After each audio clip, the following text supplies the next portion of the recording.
부동산 폭락이 서민들에게 안 좋다, 이런 이야기들이 있어서 왜 그런 이야기들을 하는지 이런 부분 한번 보겠습니다. 서민 잡는 새 임대차법, 전세를 반월세로 전환한다. 반전세나 반월세, 임대차 3법 때문이 아니라 9억 이상 보유자, 이들에 한해서 전세자금 대출 연장만 1회 해주는 거죠. 그러면 이걸 이용해서 재계약할 때, 이때는 집주인들이 갑이죠. 전세 뭐 5억인데 여기다가 월세 한 50만원씩 더 내, 이런 식으로 가는 거예요. 배짱 튕겨도 어쩔 수 없죠. 신고라도 하겠어요? 뭐 서민 때려잡는 정부냐, 전세가 폭등의 불만 폭발. 지금 전세 월세 매물이 같이 감소하고 있다라는 것은 재계약이 그만큼 늘어났다는 것이고, 확정일자를 다시 신고하는 경우가 없다 보니까 임대차 3법에 영향을 받아서 굉장히 안정된 세입자들에 대한 결과는 다 빠진 내용이다. 그걸 가지고 언론에서 계속 전세값 폭등이라고 부추기는 거죠. 정책 실패 최대 피해자는 3040 서민 무주택자다.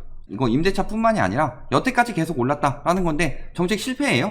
사실상 실패라고 치더라도 문제가 되지는 않았다. 집값을 하락시켜야 하는 상황이었기 때문에 다주택 규제를 들어갔는데, 집값이 올라가면서 다주택자들이 엄청나게 증가하고 1주택자들이 내 집 마련 오히려 못해서 규제 정책은 무주택자들이 1주택을 못 갖게 하는 정책이다 라고 자꾸 프레임을 만드는데, 그 내용에 대해서도 다시 한번 보겠습니다.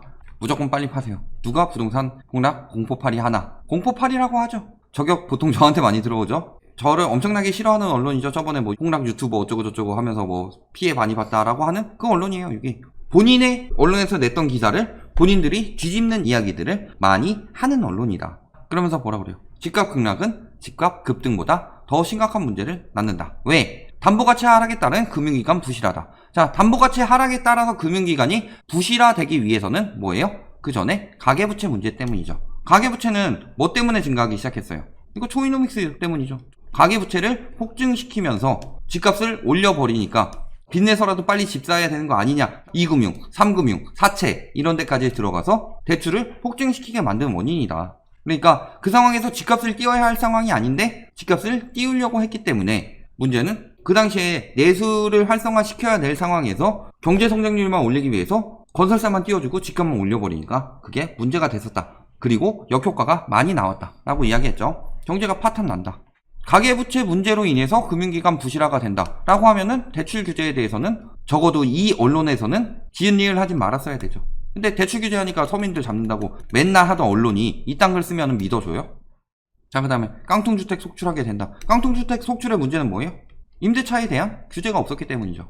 그러니까 임대차에 대한 규제 만들었죠. 지금 폭락하면은 가계부채 때문에 금융기관이 부실화된다. 그러면 집값이 폭등하게 되면 어떻게 될까요? 당연히 가계부채는 더 빨리 급증하죠. 아니, 지금 규제가 강화되고 상승세가 꺾였는데도 패닉바잉이 나오고 있는데 집값이 여기서 더 폭등해봐요. 금융기관의 부실화는 더 커지는 거다. 폭탄을 키우는 거죠. 이 사람이 논설할 자격이 있어요? 특히 우리나라 인구 감소로 인해서 장기적으로 보면은 언젠간 떨어지는 거죠. 원래는. 그러면 금융기관 부실화를 키우는 거냐, 지금 터트리는 거냐, 어느 게 더 위험해요?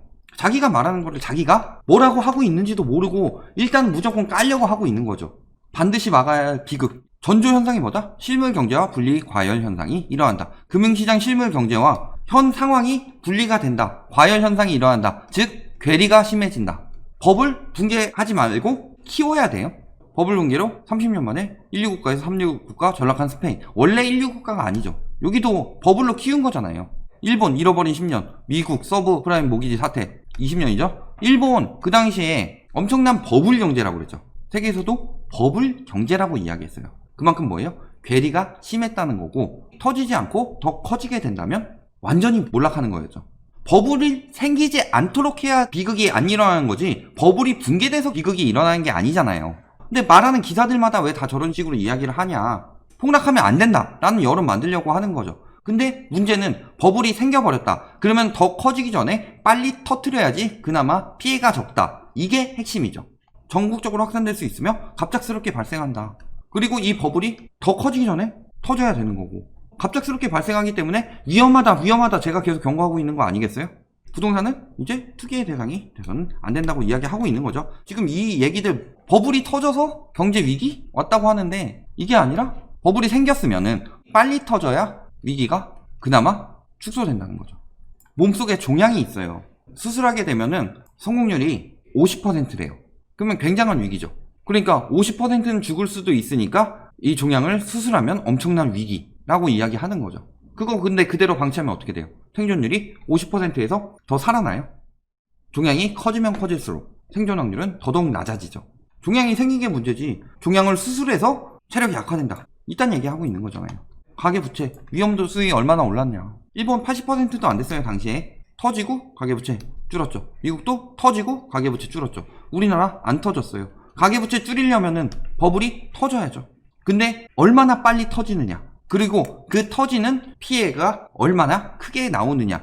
폭락을 하게 되면 크게 다칠 수 있으니까, 그러니까 예를 들어 폭락 같은 경우는 수술이에요.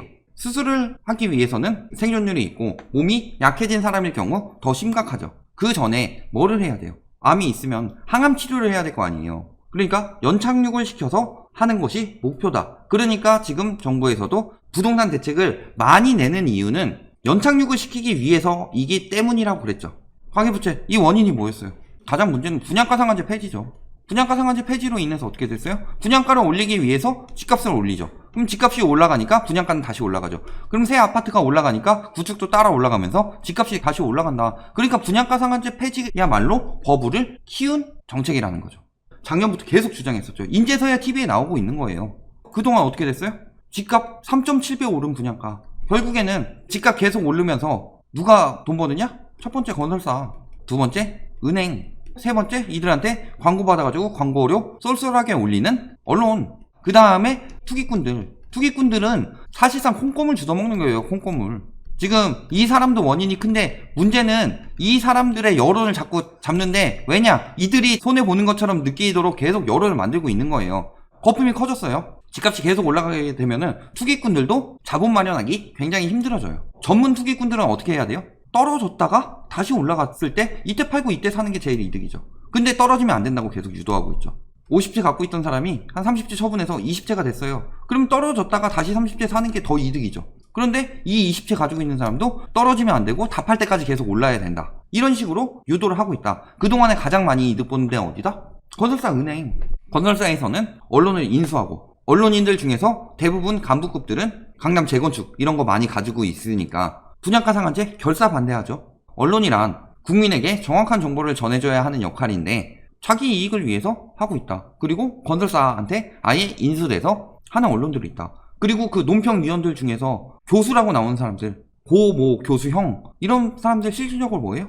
은행 지점장이에요. 그 사람 뭐라고 하겠어요? 당연히 집값 오르라고 하겠죠. 은행이 그만큼 이익을 더 보는데. 서민한테 안 좋은 거예요?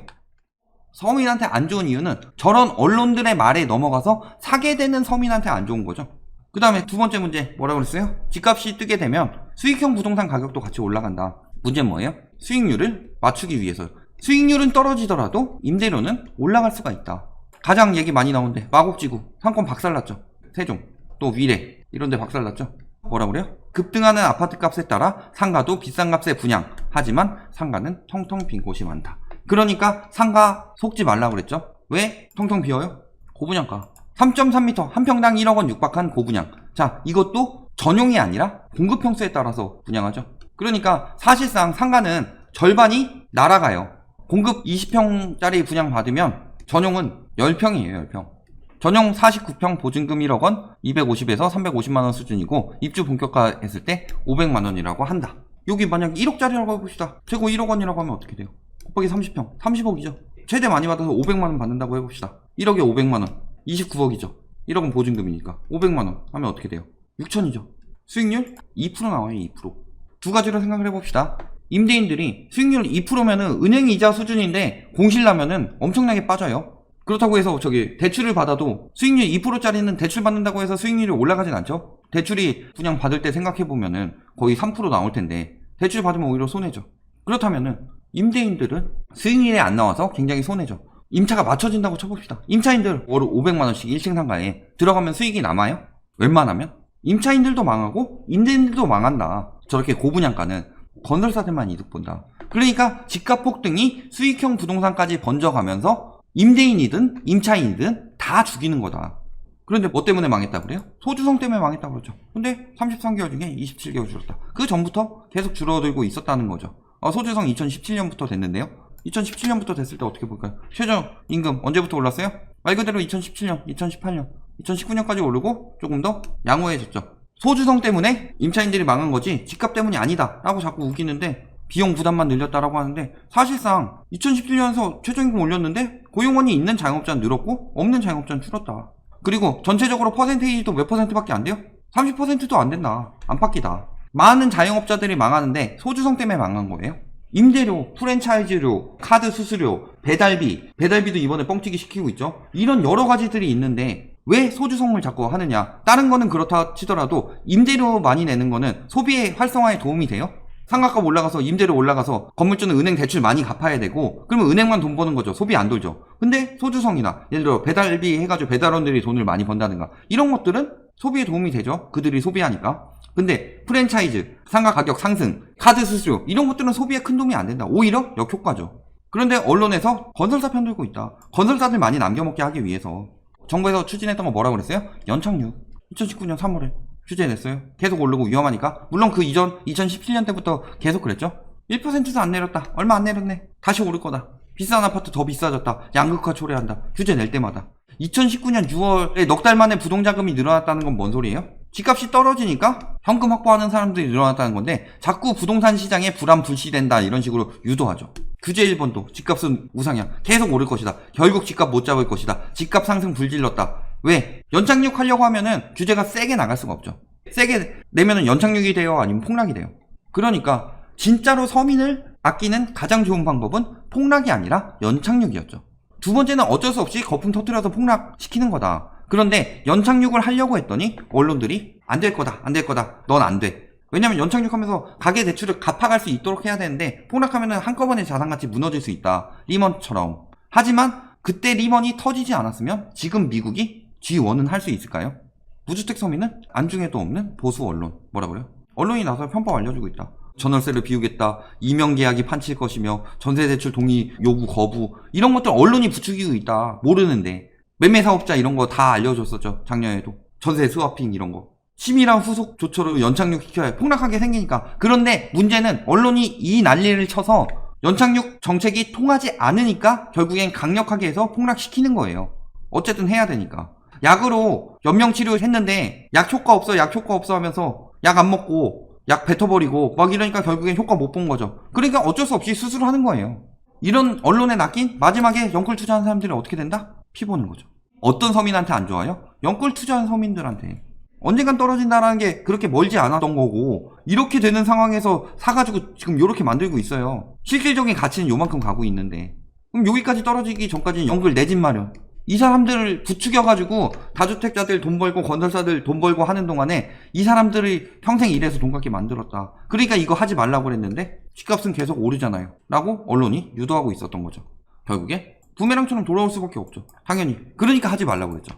결론. 집값 폭락하면 서민들에게 안 좋다?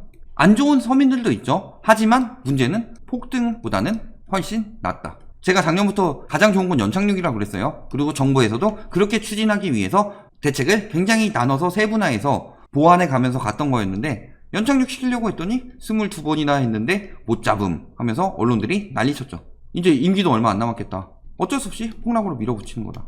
이건 일종의 수술이다. 이것이 약물치료라면 수술 감행하는 수밖에 없죠. 약물치료가 안 통하는데. 그러니까 이제 서민한테 안 좋대요. 폭락이 서민한테 안 좋은 이유는 가계부채가 쌓였기 때문이고 그 가계부채가 쌓인 것은 실물과의 괴리율 때문이고 그 괴리율이 생겨난 이유는 폭등 때문에 안 좋아졌는데 그때는 언론이 저딴 얘기 안 하더라. 집값 폭락이 서민한테 안 좋아요? 안 좋은 서민들도 있죠. 하지만 폭등하게 되면은 그들은 안 좋은 정도가 아니라 진짜 죽는다. 집값 폭락이 서민들한테 안 좋은 이유 이딴 얘기 나오기 전에 집값 폭락은 기득권들한테 더 안 좋고 그것은 언젠가 한번 겪어야 할 일이다. 그래서 계속 올라야 된다는 말도 안 되는 저런 궤변에 속지 마셔라. 이 점은 꼭 기억하셔야 되겠습니다.